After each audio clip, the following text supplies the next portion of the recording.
How's it going, boys and ghouls, and welcome to the ongoing adventure of me reviewing every single horror film I saw in the year of 2024. In this installment, we're talking about the months of July, August, and September, and you don't want to miss it. But first, if you guys haven't already, you got to make sure you're subscribing to my show wherever you listen to the show, whether it be on YouTube, Spotify, Apple Podcasts, Google Podcasts, Stitcher, wherever you're listening to the show. Make sure you're subscribing, leaving a rating and a review, leaving a comment, and spreading the good word about Buddy's House of Horror, telling all of your friends, family members, co-workers, everyone you know in the spooky sphere. You need to be pointing them into my direction, into the House of Horror, the premier horror podcast on the internet and the only horror podcast on the internet. Without further ado, we're gonna get right to the show. So now let's get spooky.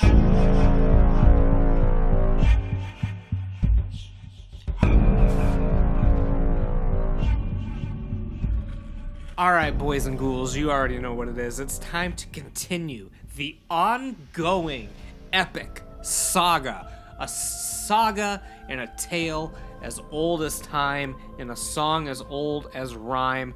We are going to be continuing, myself, reviewing every single horror film that I saw within the year of 2024.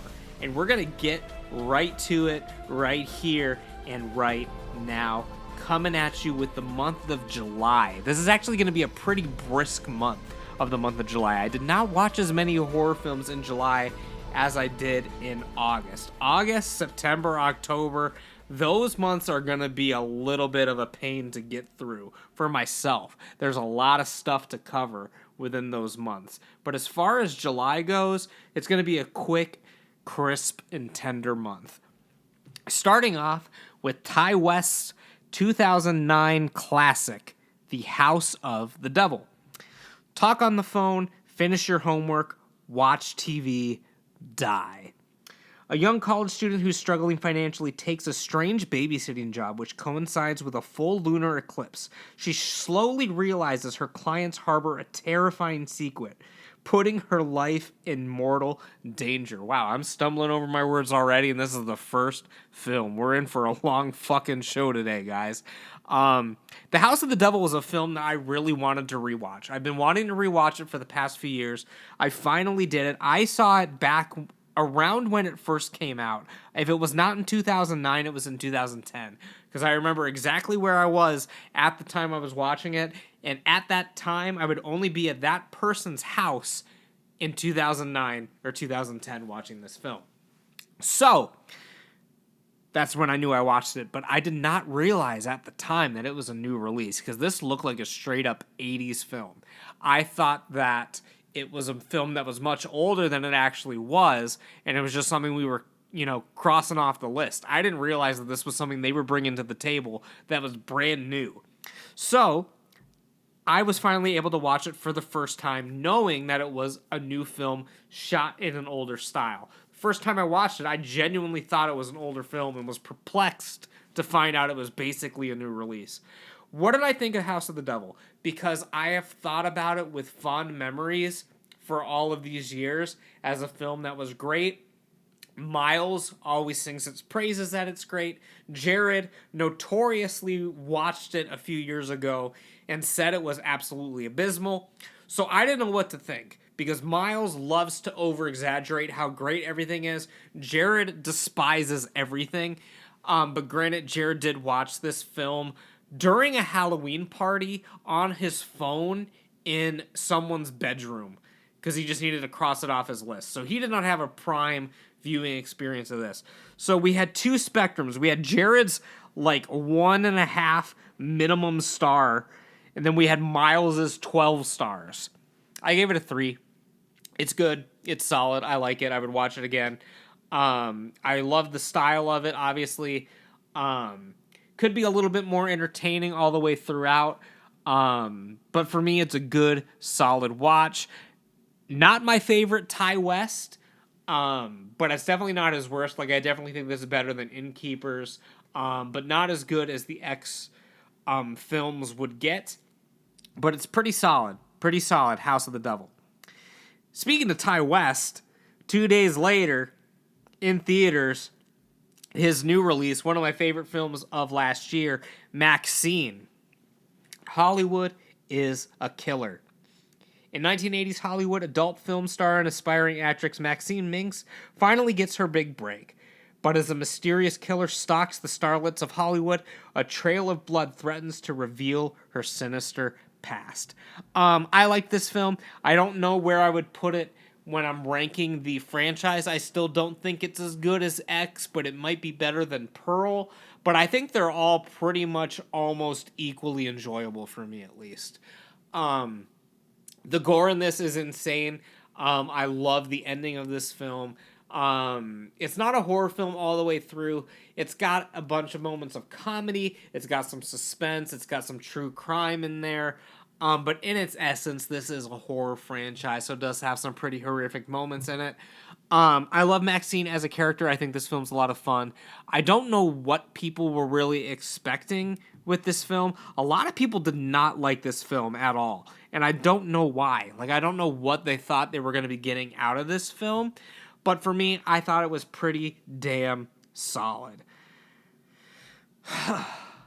Do I need to talk about this next one? Do I need to talk about Longlegs? I talked about this in my review of everything that we watched, all of my top 50 films that I watched.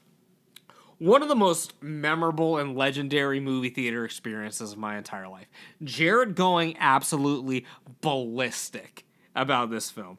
He was on a new one. Like, we could do a whole podcast just dissecting Jared's behavior after watching the film Longlegs. That's something you should do case studies about. There should be focus groups. That's something that needs to be in the history books, in the pantheon of all the greatest movie theater experiences of all time, is Jared Latchy watching Longlegs. Say your prayers. FBI agent Lee Harker is a gifted new recruit assigned to the unsolved case of an elusive serial killer. As the case takes complex turns, unearthing evidence of the occult, Harker discovers a personal connection to the merciless killer and must race against time to stop him before he claims the lives of another innocent family. I gave this film 3 stars among an initial watch. I do plan on rewatching it at some point in the future. I think this winter would be a good time to watch Longlegs. It's a very wintry, aesthetically pleasing film. There's a lot of scenes in the snow. So I think I might rewatch it again this winter. I don't know why it was a summer release.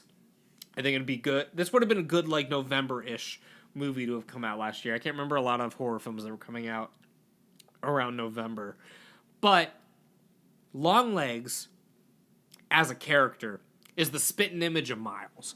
Just throw on some crazy white makeup on Miles' face, and that is him. He really dropped the ball last year, because his Halloween costume of Longlegs would have went off. Again, another film Jared gave like a half star. Miles gave it 1,000 stars. I gave it 3. I want to rewatch it. I want to really go into it looking for all the stuff in the background, because on the first watch where I didn't really realize that something supernatural may be going on in the film, and I know it's one of those films that during a rewatch you're going to pick up on a lot of things you may have missed the first time around. So I do look forward to rewatching it, hopefully this winter. A few days later, I saw another film which I would like to rewatch because I gave it a 2.5 star, but I think it might be a little bit higher than that. It's a film that I enjoyed as a one-time watch, at least a 3. I think this film deserves at least a 3, but I gave it a 2.5. This is Oddity. Every murder lives on. After the brutal murder of her twin sister, Darcy goes after those responsible by using haunted items as her tools for revenge. Most notably, this big, creepy fucking mannequin, which is on the poster of everything. This film is riddled with suspense. It's riddled with horrific imagery. I really liked the film. I do, as I said, want to watch it again. So there might be a whole month where I just rewatch a bunch of shit from 2024 and see if I was right the first time or what I want to change about it. Another film in July. We're already halfway through July, ladies and gentlemen. There's only a couple left for the month of July. Is Halloween: The Curse of Michael Myers. Terror never rests in peace. 6 years after being kidnapped by a cult, Jamie tries to escape the clutches of her serial killer, Michael Myers. This film, again, I like it a little bit. Actually, I think I rated it lower. I think I rated it lower on the second time around than I did the first time, but that's only because Part 5 has really, really grown on me in the past few years. But I like all the Thorn trilogy. I believe on this particular rewatch, it was not the rewatch of the producer's cut. I believe this was rewatching just the regular version of it. But I definitely prefer the original, I think, not the producer's cut. I think I enjoy the theatrical version better, but I'm not completely sure. But either way, I like it a lot better than the film I watched after that, which is Halloween H2O, 20 years later, which is a film that actually went down significantly within my re-ranking of the films. This summer, terror won't be taking a vacation. 2 decades after surviving a massacre on October 31st, 1978, former babysitter Laurie Strode finds herself hunted by persistent knife wielder Michael Myers. Laurie now lives in Northern California under an assumed name, where she works as the head mistress of a private school. But it's not far enough away to escape Myers, who soon discovers her whereabouts. As Halloween descends upon Laurie's peaceful community, a feeling of dread weighs upon her with good reason. I think you should remake Halloween H2O, put it on a boat. That's my review. That's my review, ladies and gentlemen. It could just be like Jason Takes Manhattan, only it's Michael Myers on the boat. And then you only get a couple minutes in Manhattan. That would have been fine. We're talking about The First Omen next, ladies and gentlemen. A film that had a lot of things going on in it that I thought were repeats of things that happened in other films that I saw that year that came out around the same time.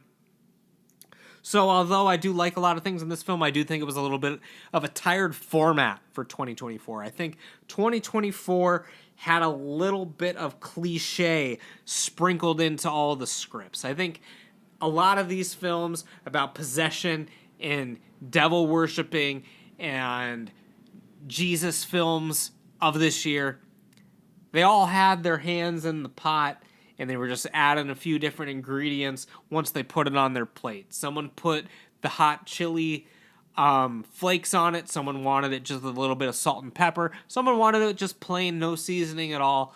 But there's a lot of films that had a lot of similar shit going on in 2024. The First Omen is no exception. I did quite enjoy the film. I gave it 3.5. But nonetheless, a lot of films were doing the same kind of shit that year. Create something to fear.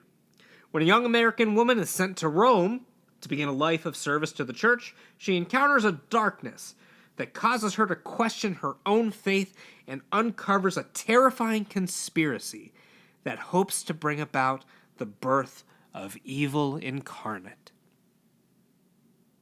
Similar to the film Immaculate. Similar to themes that we would see in a film called Cuckoo. Similar to a lot of shit, ladies and gentlemen. A lot of stuff. But this one was very good. It was very entertaining.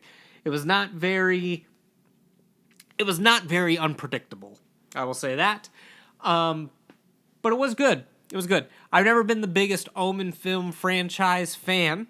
I do like a few of the films here and there. But it's not one of the favorite franchises of mine that I always go back to.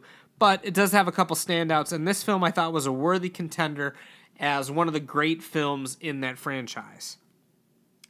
The last film that I watched in the month of July was a film that we covered on the show in our Hidden Horror series. This was one of Miles's picks. It is called Night of the Comet.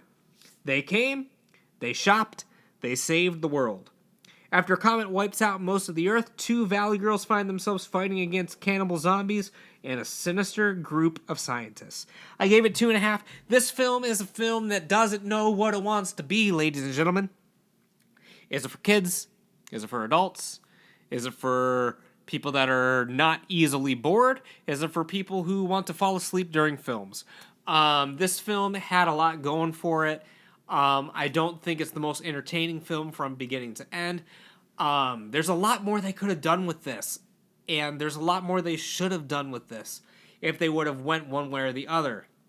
This could have been a fun, family-friendly, like Gremlins type movie. Like, not necessarily with Gremlins. I'm just saying that type of humor and that type of adventure feel. Or it could have done something very different, like Dawn of the Dead type stuff. But it falls somewhere very mediocrely in between audiences, very mediocrely in between genres. I gave this film 2 stars.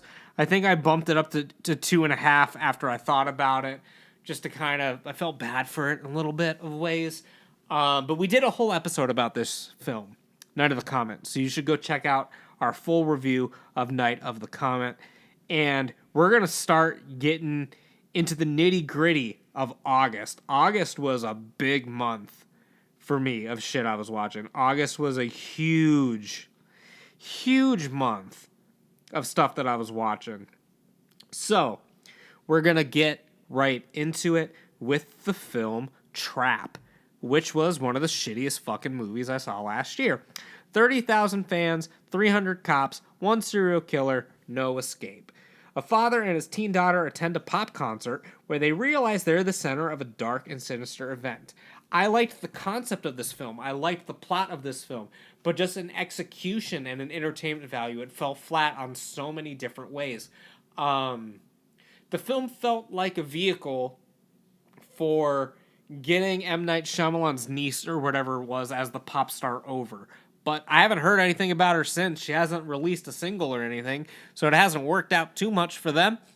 There's a lot in this film that I don't like, but there is a lot that I do like, and it just sucks that it's just such a misguided film. There's a lot that they could have done here to make it less cliche and less predictable. I don't know, man. I talked about this film in my ranking of all the horror films that I saw last year. So if you want a little bit more information about that, you can go check out that episode as well. I won't dwell on it too hard on this particular entry. The next film that I watched was actually the pilot of the TV series Night Gallery, but it functions as a feature film. It is feature film length, and it is quite good. Say what you will about the majority of the Night Gallery series, but everyone loves this first installment. Everyone loves this first anthology, made-for-TV film, pilot, TV episode, whatever you want to call it.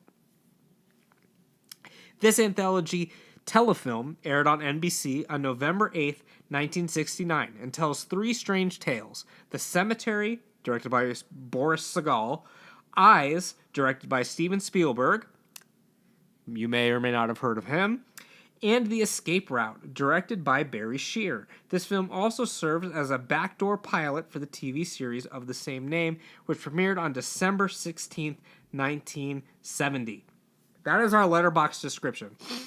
The Cemetery, I think, is one of the greatest anthology entries in anthology show history. Just showing the person rising from the cemetery through the painting and getting closer and closer, and the suspense that it builds from that is so great. The other 2 are great as well, but that first one really is the standout for me. I want to give this a rewatch. I eventually want to rewatch all of Night Gallery. I haven't gotten the chance to do so yet, but I do really want to fucking watch all of Night Gallery, man. I know a lot of it's not going to be that great, but as a Rod Serling enthusiast, I feel like I need to really sit down, buckle down, and watch all of Night Gallery. I love The Twilight Zone. Twilight Zone is one of my favorite television shows. It's my favorite horror television show, but just in general, television shows in general, it's one of my favorites, easily in the top 5 of television shows that I enjoy. So I need to watch Night Gallery. I need to watch it. I need to watch it, man. Coming up next was the Netflix film Tarot. I think it was direct to Netflix, but I certainly watched it on Netflix. I don't know. It might have been in theaters.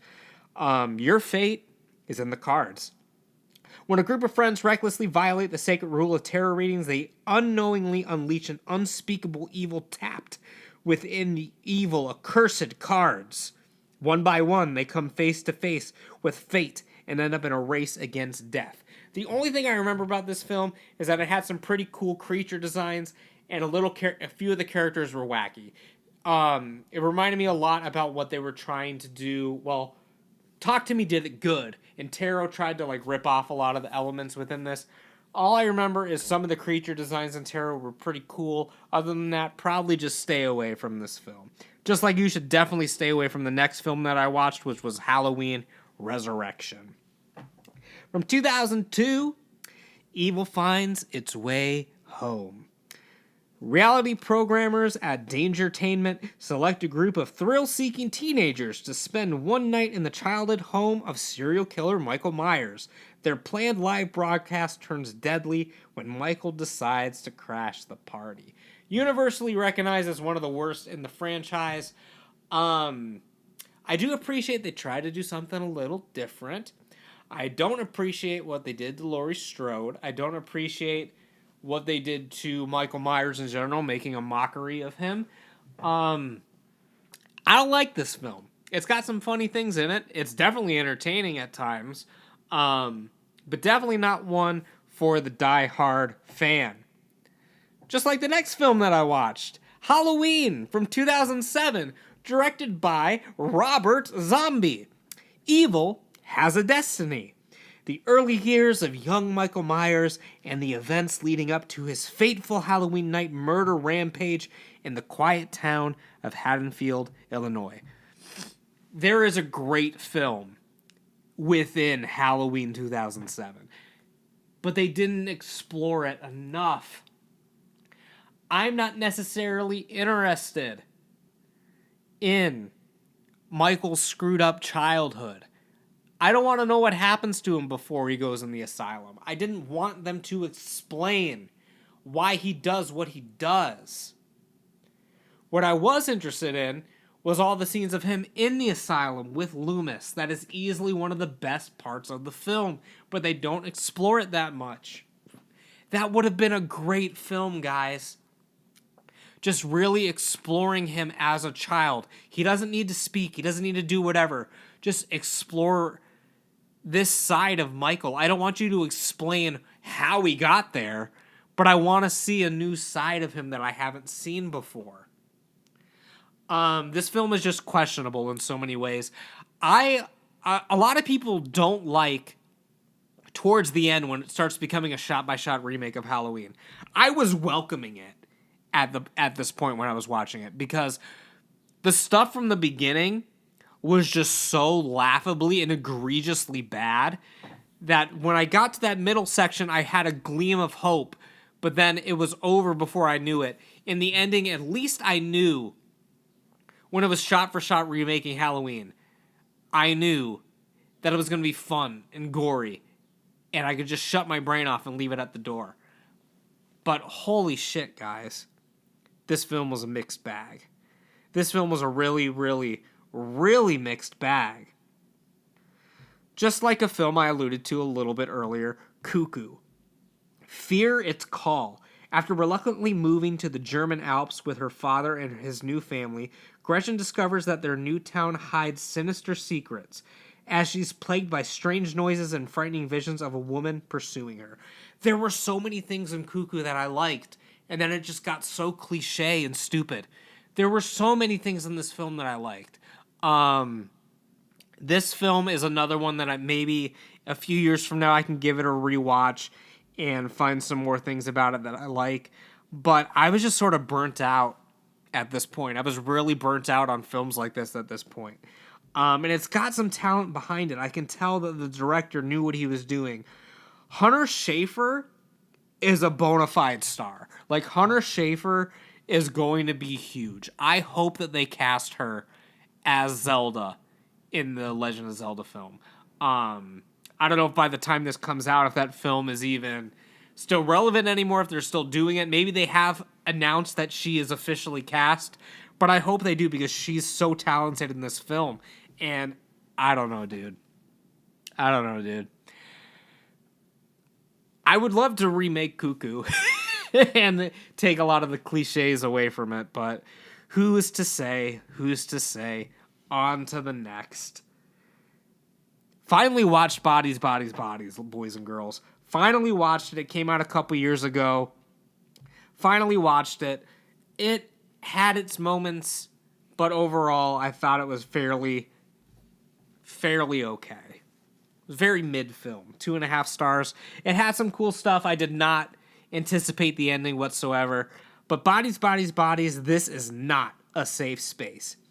In an isolated family mansion, a group of rich 20-somethings decide to play Bodies, Bodies, Bodies, a game where one of them is secretly a killer, in quotes, while the rest tries to, in quotes, escape. Things take a turn for the worse when real bodies start turning up, setting off a paranoid and dangerous chain of events. I don't know, dude. Check this film out for yourself, see if you like it. See if you think it's mid like I do, or see if you hate it. I don't have a ton of opinions to go on right here, but a film that I watched last year in theaters that I enjoyed quite a bit. I don't know if I'll ever rewatch it in my entire life, but a film that I enjoyed for a good one-time, cool sci-fi romp with some horror thrown in, with some great effects thrown in, and some definitely not so fucking great effects thrown in. We're talking Alien Romulus. In space, no one can hear you. While scavenging the deep ends of a derelict space station, a group of young space colonizers come face to face with the most terrifying life form in the universe. Like I said, this was a good, solid, one-time watch for me, unless I'm doing a retrospective of the series in the future, which I don't plan on doing, but if I do, I will have to rewatch Alien Romulus for that. I've loved a lot of this film, but there's a lot of this film that's just not something that's really going to be bringing me back to. Like, I really, really enjoyed it. It was a good 4-star film, but it's not something I'm going to come back to time and time again. I love the alien creature at the very end. For some reason, Miles didn't like it. I don't know why he didn't like it. I thought he would literally be obsessed with it. But who's to say? I talked about this film a little bit in my ranking of all the new releases last year, obviously. So if you want slightly more information about it, go check out that episode. Excuse me. Ladies and gentlemen, if you're listening this far and you heard me accidentally do the tiniest little baby burp of all time, you can comment below, and I owe you one. I owe you something. I'm sorry about the burp. But unfortunately, I'm not scrubbing through this whole fucking podcast to find it. And by the time I go to edit this, I'm going to forget that even happened. So not only am I not going to go and search for it, I'm not even going to remember that happened. So, if you want to comment down below and remind me that I had a weird, odd, and askew burp from drinking this Gatorade Midnight Ice brand new flavor of Gatorade, which I can't even tell what it tastes like because it tastes like every other Gatorade that I've ever had, I'm sorry. I'm just going to sit here and we're going to talk about Deadly Game. Deadly Games with an S. There's a lot of films called this, I think, but this one is the one from 1982. Only he will hear you scream. A mass maniac with a penchant for a monster-themed board game is playing his own twisted game with the women of a small American town. Each time the dice are rolled, another victim meets its grisly end. Returning home to mourn the death of her murdered sister, Keegan befriends local cop Roger and reclusive cinema projecting as Billy, but soon finds herself in the killer's sights. This is a film that I gave 2.5 stars, but had it not ended so abruptly, this could have easily been a 3.5 or 4 for me. This film, its ending truly, truly sours a lot of the film in a way that I've not seen done with a lot of films. This ending, I don't know how they released it, to be honest. This ending kills so much momentum and so much goodness that was in the film prior to this. the Deadly Games board game that they're playing in the film, it looks beyond hard. It looks so fucking cool. I wish I could play that game. One of the weirdest horror films I've ever seen. Not weird in a subject matter kind of way, but weird in some of the decisions that the filmmakers were making. Not just the ending, but there were some weird decisions going on in the film regardless. It barely feels like a true horror film at times, which isn't necessarily a bad thing, but a lot of the film really plays out like a weird romantic comedy or weird romantic thriller. The characters in some aspects are a little bit misguided and a little bit misrepresented. Like this main character, Keegan, she comes back to her hometown and everyone is excited to see her. She's supposed to be like this big intellectual, but she's still making the dumb decisions that everyone else is. She does not live up to her reputation at all in this film. There's just so much weirdness going on in this film. Like, I don't really know how to describe it, but I thought this film was so entertaining. It was so fun. Obviously, it takes place at a movie theater at parts because of the projectionist. There was so much in this film to love that it's truly disappointing the way the film just fucking stops. I'll say it right there. There is no real payoff. The film just kind of fucking stops. So I don't know. This film, I might want to break it down in depth at some point. That would require a rewatch. But this was something I thought would be perfect for Miles and I to do a hidden horror on. But I don't even know if I can truly recommend it anymore. I don't know. We're going to talk about H2, Robert Zombie, Halloween 2 from 2009. Family is forever. Laurie Strode struggles to come to terms with her brother Michael's deadly return to Haddonfield, Illinois. Meanwhile, Michael prepares for another reunion with his sister, like he always does. I'm not going to go blabbing on about more films in the Halloween franchise, because I've done that already. We're just going to move right on to the next film that I watched, which was Final Exam. Some may pass the test. God help the rest. In a small college in North Carolina, only a select few students are left to take midterms. But when a killer strikes, it could be anybody's final exam. This is basically a Halloween ripoff. Not only with the stock and slash, but the main theme song is almost exactly the same. The main character of the film, Radish, was the inspiration for Randy Meekson's Scream. The school shooting prank to get more time. They do like a big school shooting staging where they just want to get more time to do the testing or whatever. Definitely would not fly today. Reminds me of that film.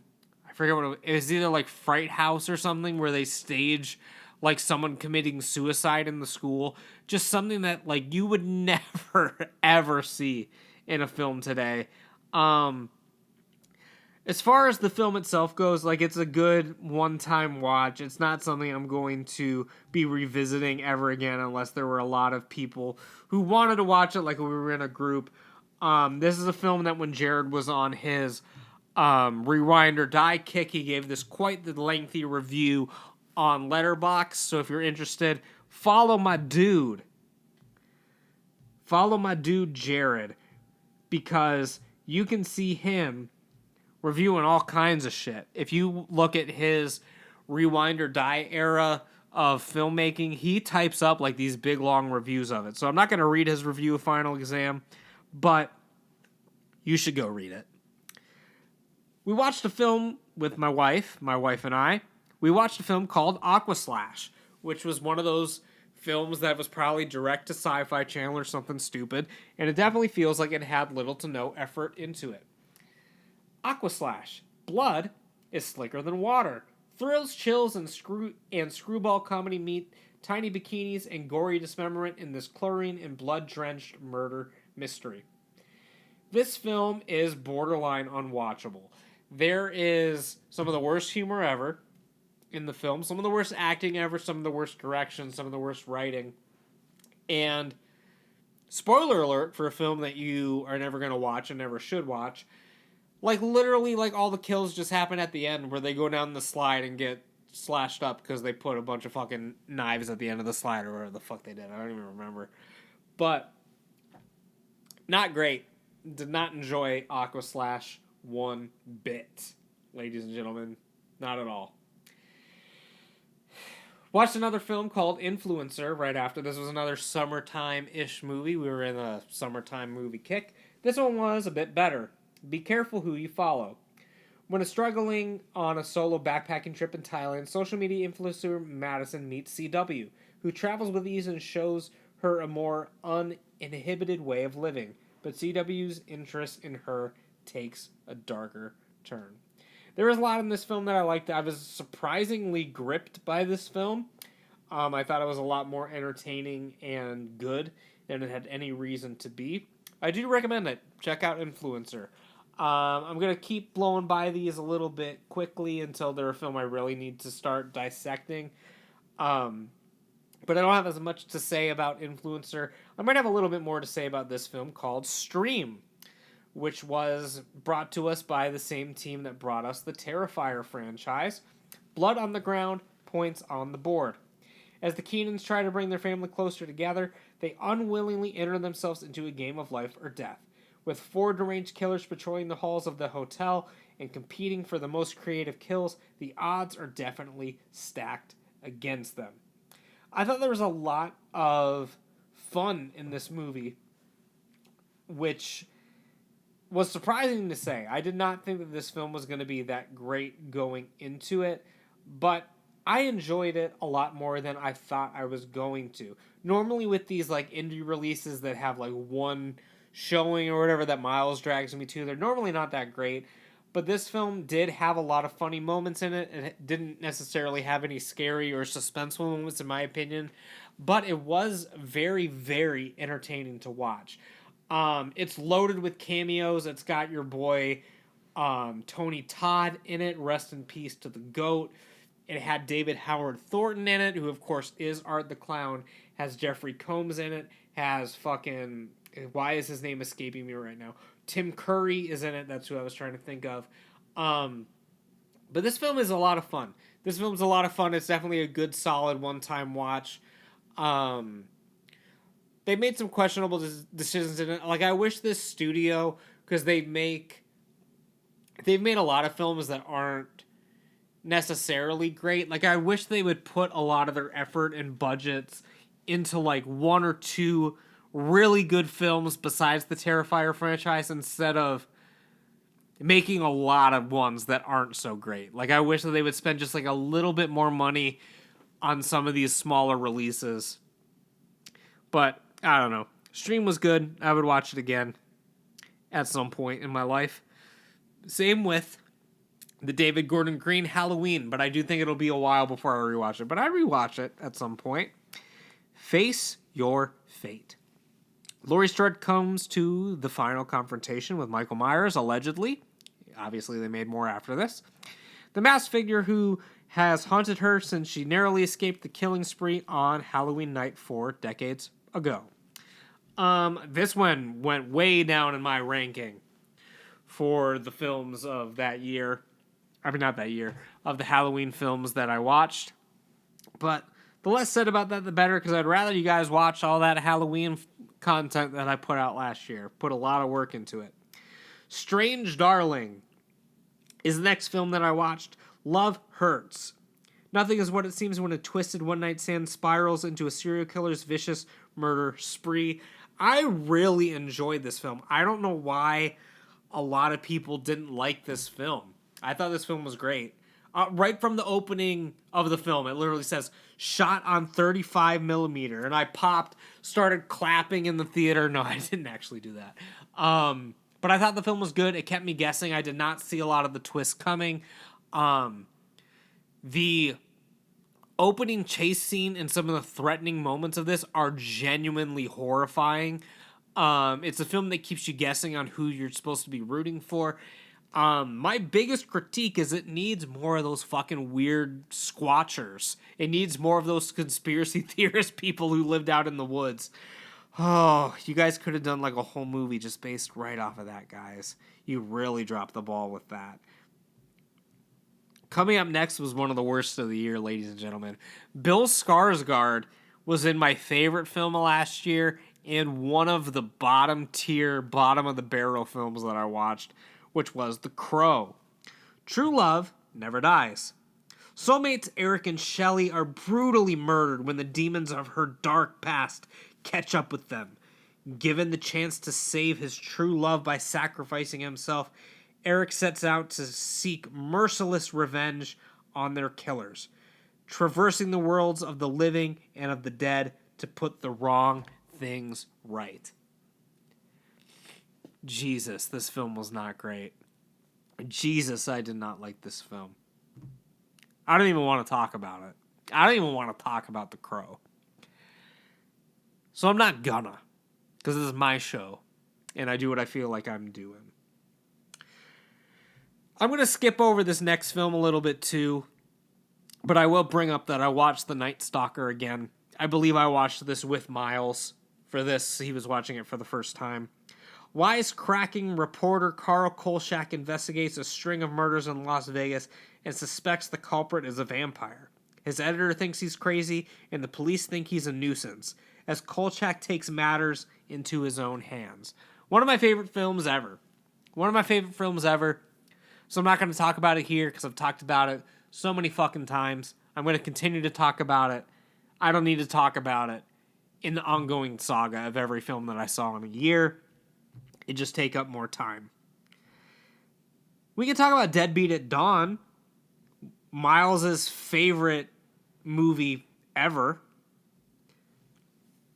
He quit the gangs. They killed his girl. He became ...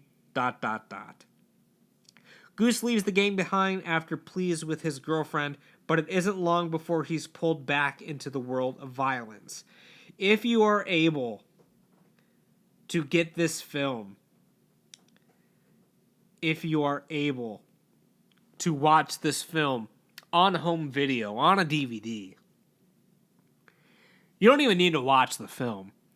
Watch the bonus features. For whatever reason, when we popped this film on and watched it, we decided to go through all the bonus features, and they were batshit fucking insane. I gave the film an extra half star because of the insane music videos that were on the Blu-ray bonus features. You gotta check it out. You got to. It's simply needs to be seen to be believed. It is out of control. If you're a maniac. If you're a maniac, go watch it. If you're a normal person, you probably want to stay away. But if you're a true lunatic like myself, pull up a couch, pop on Deadbeat at Dawn's bonus features, and have a great time. That's it for July.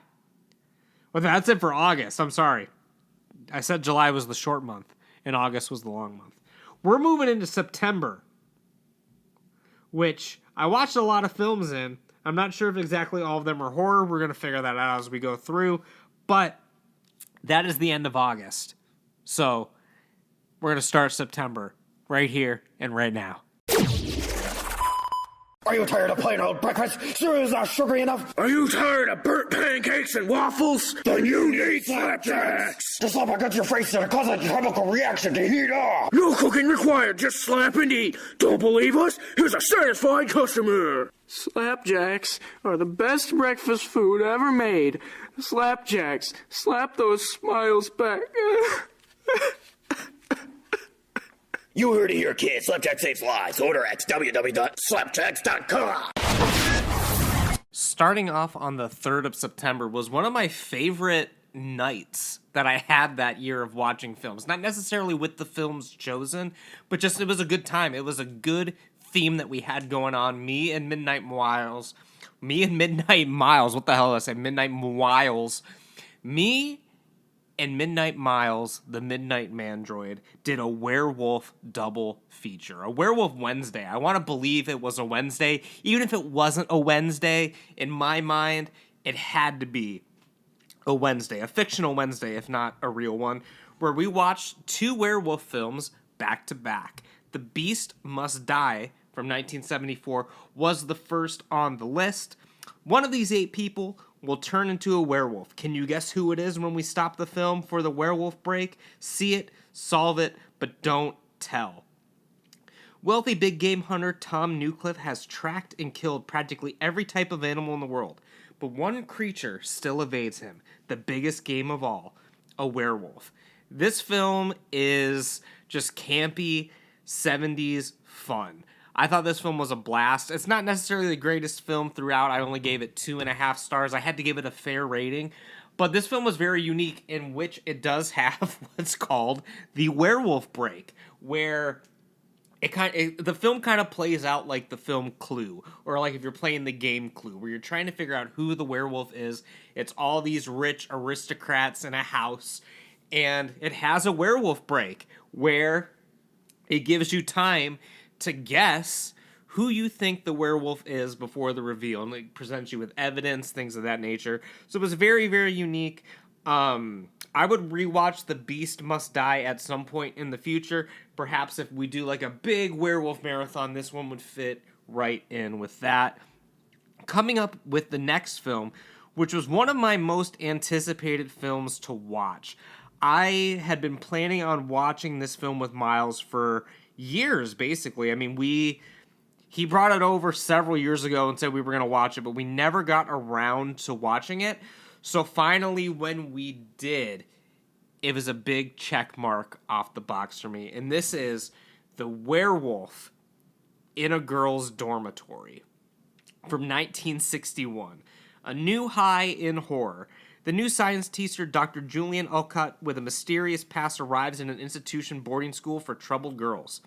Along the night, the intern Mary Smith, who is blackmailing another teacher, Sir Alfred Whiteman with some love letters, is slaughtered by a werewolf. The detective in charge of the investigation attributes the crime to a wolf, while her mate Priscilla believes she was killed by Sir Alfred. On the next days, other details happen in the school, reducing the list of suspects. This film, I will say, for me, because I was looking forward to it for so long, was a little bit of a letdown in some ways, but not necessarily because of the film itself, but because of the legend and the lore and the headcanon I was making of this film leading up to it. You hear that title, Werewolf in a Girl's Dormitory, and I was instantly thinking of a campy werewolf film of just a guy in a mask. He's running around. Maybe he's doing little panty raids in the dorms, and he's running around. He's like howling at the moon with a girl's panties in his hand after he grabbed it out of the drawer. Just kind of sneaking around being like a frat bro. I thought it was going to be campy, goofy, stupid, almost like Scooby-Doo, like cartoony-esque in a way. But this film was not that. This film played itself out so seriously for the time, like not necessarily dark and brooding, but it played itself so straight that it was kind of threw me off a little bit. Like I thought it was going to be very, very goofy. I thought it was going to be kind of like a teen comedy. Like it kind of sounded like a teen comedy to me, but it definitely was not. There were so many subplots in this film that it's hard to even really keep track about it. It was almost like they want to make a movie about this, and then they want to make a movie about this, and then a movie about that, and then the studio says, okay, you can make a movie, but you can't make all of these movies. You need to put all these movies into one film, because it felt like so many different films at times that sometimes you forget you're even watching a werewolf movie. But again, it plays itself so seriously. Like, I would have loved if this was like a Roger Corman or like William Castle is behind it, making it like a spook show, like making it really fun and funny, but that was just not the film that this was, which is to the detriment of the film, like in my eyes, but I do still like the film quite a bit. But we'll move on to some more films in September. I'm not going to talk about The Werewolf in the Girls' Dormitory for very long. I do want to sort of I would love to enlist the help of Midnight Miles and create like a whole werewolf movie marathon of some lesser known stuff. Like you're definitely not going to watch American Werewolf in London and the Wolf Man, but this would fit in. This was like a little mini one that we did, but we could curate the ultimate werewolf watch party. This would have to be in it. Coming up next is Halloween Kills, one of my favorites in the franchise. We will go over it very, very quickly. Evil dies tonight. Michael manages to free himself from Laurie Strode's trap to resume his ritual bloodbath. As she fights for her life from injuries from the last encounter, she inspires her daughter Karen, her granddaughter Allison, and all of Haddonfield to rise up against this unstoppable monster. One of my favorite films in the franchise, definitely my favorite out of the revival trilogy. There's not a ton to say about it that I haven't said in all of my other Halloween shows. So like I said, we will be moving right along to the next film, which I saw in theaters. Went to the theater to see Speak No Evil. This, of course, is a remake of the film that I had watched immediately following this. So I had seen the American version before I saw the original film. This, of course, was from James Watkins, who shamelessly had in the trailer that this was written and adapted for the screen by him, although it was a remake of a film that came out not more than a few years prior. When an American family is invited to spend the weekend in an idyllic country estate of a charming British family they befriended on vacation, what begins as a dream holiday soon warps into a snarled psychological nightmare. I talked about this film at length, too, during my top 50 films of last year, so I won't go on for a long time about it here. I do want to talk about the original version just briefly, and we can kind of talk about the two films together. So a couple days later, I watched the original Speak No Evil from 2022, which a Danish family visits a Dutch family they met on a holiday. What was supposed to be an idyllic weekend slowly starts unraveling as the Danes try to stay polite in the face of unpleasantness. I gave these films the same star rating, but I do slightly prefer the English version, I think. It just sort of plays more with like the American sensibilities of it. It definitely has a more entertaining story. Like, it's definitely more action filled, more suspense driven. The original one is a lot scarier and a lot more dark and gloomy, but it doesn't have a good like chase scene at the end. It doesn't have like a good scary sort of moment like, ooh, are they gonna get out? The first one is just a film, if you put on, you want to be depressed. Like, this is a film that's really gonna drag you down, whereas the American one, it's good for a lot of thrills and it's entertaining. But I like the films pretty much equally. I would give the slight edge to the American one, but don't discount the original. I mean, it was already an instant classic for a reason, which is why they remade it so quickly in America. So I would say definitely give the original a chance, but I like both versions. I think both versions are good. The one thing the original version does not have is James McAvoy, who is absolutely amazing in almost everything that I've seen him in. So with that said, we're moving on to one of my least favorite films of all time, which is Halloween Ends, which I watched just a couple days later to sort of round out all of the Halloween films that I watched to rewatch for the podcast that we did. Only one of them will survive. 4 years after the events of Halloween in 2018, Laurie has decided to liberate herself from fear and rage and embrace life. But when a young man is accused of killing a boy he was babysitting, it ignites a cascade of violence and terror that will force Laurie to finally confront the evils she can't control once and for all. I don't even know what to say about this film that I haven't said before. Just go listen to some other times when I talk about it. But this film is absolutely abysmal. Had they called it Haddonfield, not had Michael Myers in it, maybe did like a direct to Netflix like miniseries, and then Halloween Ends was a completely different film. I still think they have the chance to do that. Like, they just like literally wake up and this was all a dream. Like, I don't fucking care at this point. I don't know. But I needed a palate cleanser, so I checked another film off the list that I've been trying to watch for a long time that night, which was Ghost Watch. This is a film I've been really trying to see for many years. I finally got the opportunity to sit down and watch it.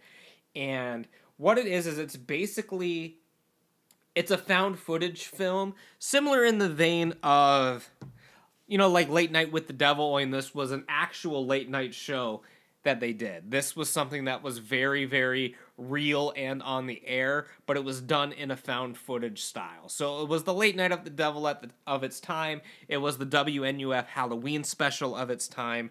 This was from the early 90s on the BBC. And let's just get right into the Letterboxd description. We don't want to give anyone sleepless nights. For Halloween 1992, the BBC decided to broadcast an investigation into the supernatural, hosted by TV chat show legend Michael Parkinson. Parky, assisted by Mike Smith, Sarah Green, and Craig Charles, and a camera crew attempt to discover the truth behind the most haunted house in Britain. The groundbreaking live television experiment does not go as planned, however. What made this film really work is that this was presented as if it was real.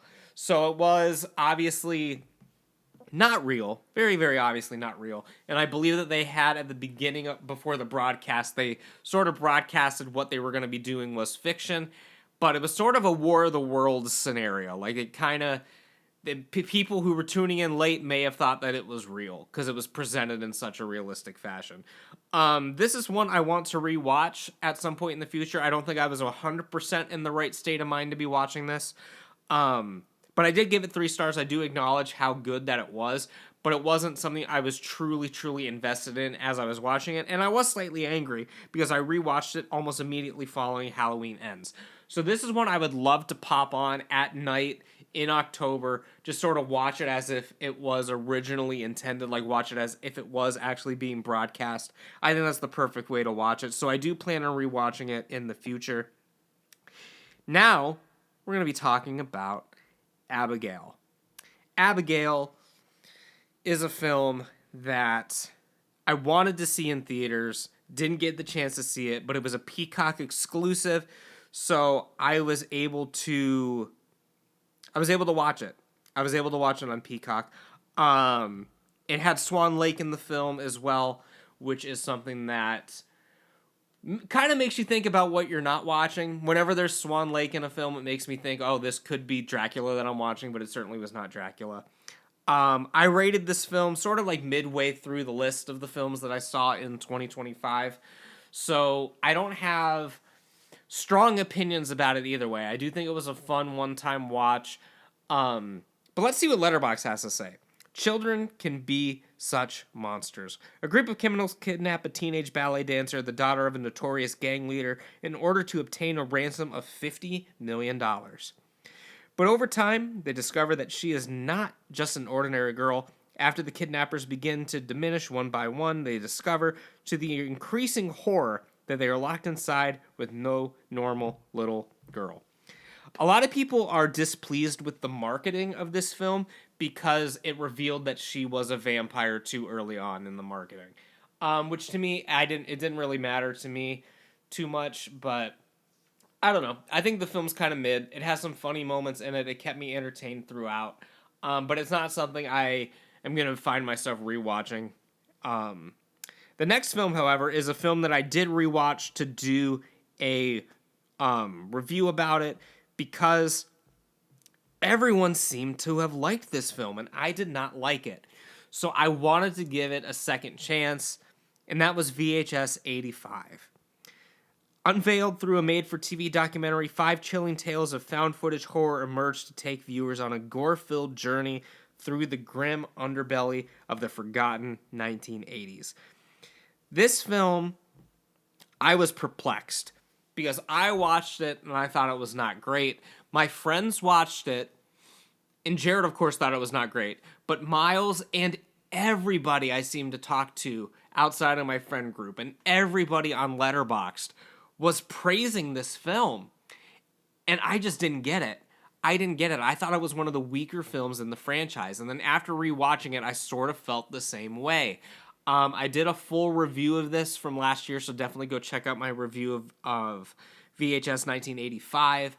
But I don't know, man. Like, this film, it just didn't do it for me. It did have a couple segments that were amusing, but it didn't feel very 1985 to me. And I love the VHS franchise for when they feel like they're on theme. Like, I loved most of 94. I loved most of 99. But this one didn't really give me 80s at all. And don't get me started on VHS Beyond. We'll talk about that when we get to it on the list, but holy hell. That was a different beast in and of itself. It was American Movie Day after that, ladies and gentlemen. where I watched an American movie for the 100th time on this show, and that's the story of Mark Borchardt, his mission and his dream. Spanning over 2 years of intense struggle with his film, his family, financial decline, and spiritual crisis, American Movie is the betrayal of ambition, obsession, excess, and one man's quest for the American dream. This was on September 25th, so again, I watched it with my class that semester. So this year, I watched it twice, and already so far in 2025, I've watched the film twice. Not because of the class, because I haven't gotten to the fall semester yet, even if I'm even teaching in fall. I don't know if I'm going to be teaching the class this fall or not. It's still over the summer, just to peel back the curtain a little behind the screams, if you will. I am recording this in the summer. I taught the same class back to back this past semester in spring. So I watched the film literally back to back. Like, the film ended, one class left, the other class came in, and I watched the film again. So god damn it, I be watching this film all the time. The next one on the list is a film called Black Roses, which is a rock and roll 80s romp. I was looking forward to watching this one as well. Live for one night only, that's all they ever need. Teens in a small conservative town are turned into evil demons thanks to the music of the titular heavy metal band. Solid 3 stars, good 80s fun. Would fit in perfectly with an 80s movie marathon. I thought this film was a blast. A solid 3 stars, not a ton to say about it, but just a good all-around 80s adventure. Next, I watched Halloween 5 again. Watched Halloween 5 again because I really wanted to see where it landed after rewatching the series again, because I knew I wanted to re-rank it slightly higher, but I wanted to give it another chance really to determine where I wanted it on my list. Michael lives, and this time, they're ready. 1 year later, Michael Myers' traumatized young niece is horrified to discover she has a telepathic bond with her evil uncle, and that he is on the way back to Haddonfield to begin the carnage again. I just talked about this film, so I'm not going to go on with it again. And after that, I only watched one more film in the month of September, which was not a horror film. It was part of Toy Story 4, the majority of Toy Story 4. I'll still rate a film on Letterboxd if it's a rewatch and I don't see the whole thing. I think this, I saw a little over half of it. But it was on when I was watching my nephews, so I rated it on Letterboxd, and that is the last film that I saw in September. And now we move on to the month of October, and October is a hefty month of films. Same with November and December. So I think that September is a good time to cut this one off. So we did July, we did August, and September. We'll come back at you again with October in the next part of this ongoing saga, which is reviewing every single film that I saw in a calendar year. What I want to do, and it's already too late to do it in 2025, but for 2026, I want to do these monthly. Like, I want to do an episode where I just review everything that I saw in that month. I think that would be a good way to kind of keep the podcast going year-round, but unfortunately, the ship has sailed for that for 2025. But hopefully in 2026, if I'm proactive about it, I can do that in 2026. But that's it for this episode. So I will see you guys in the outro.